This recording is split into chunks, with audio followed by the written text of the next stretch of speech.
Hello everyone, Sunday মানে তো আমাদের কাছে স্পেশাল একটা দিন।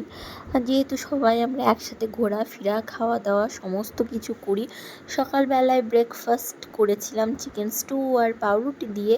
দুপুর নাগাদ এসেছিল আমার মা, বোন, আসা মাত্র এদেরকে কাজে লাগিয়ে দিয়েছি। মানে কখন বৃষ্টি কখন ঝড় জল, তাই যে কটা শুকিয়েছে ওদেরকে দিয়ে ভাঁজ করিয়ে নিচ্ছি। মিঠি রানীও ছাদে একটু ঘুরু ঘুরু করছে, আর এই মেয়েটা তো সব সময় আমার মেয়েটাকে জ্বালিয়ে চলে যায়।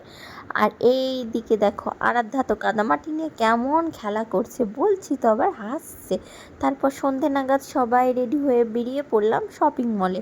তো আমরা গিয়েছিলাম স্টাইল বাজার। এই দিয়ে মিঠি রানীর ছোট্ট একটা পার্স নিয়ে হাঁটছে, দেখেছো কত কিউট লাগছে না? এই দিকে শপিং কমপ্লিট করে নিচে নেমে আসার সময় এই ছেলেটা ম্যানিকুইন নিয়ে খেলতে বসে গিয়েছে। আর এই যে চশমা পরে আরেকজন নামছে। তারপর আমরা বিল কমপ্লিট করে বাড়িতে চলে এসেছিলাম। মা এগুলো সমস্তটা রেডি করে রেখে দিয়েছিল সন্ধেবেলা স্ন্যাক্স হিসাবে। আসলে মা ওখানটায় পনির স্যাটে আর তার সাথে বানাচ্ছিল কাতলা মাছের কাটলেট। তো এগুলো অলরেডি সমস্ত জোগাড় যন্ত্র করে রেখে বাজারে গিয়েছিল মা। বাজার থেকে এসে আমার মা একটু হেল্প করে দিচ্ছিল, এখানে কাটলেটগুলো সেফ তৈরি করছে, আর ওইদিকে মা তেলে ভাজছিল। তারপর সব ফার্স্ট খাচ্ছিল সৈকত রয়।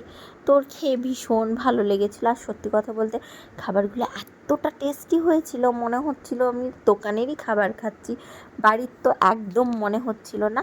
দেখতেও কিন্তু ভীষণ সুন্দর হয়েছিল।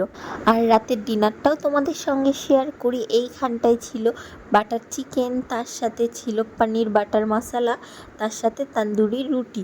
তো দ্য অ্যারাবিক থেকে এই খাবারগুলো আমরা নিয়েছিলাম, কারণ রাত্রিটা সবার রেস্ট, কেউ আর খাবার আলাদা করে বানায়নি। তো আজকের এই ছোট্ট ভিডিওটা তোমাদের কেমন লাগলো অবশ্যই জানাবে। দেখাবে নেক্সট আরও একটা ভিডিওতে।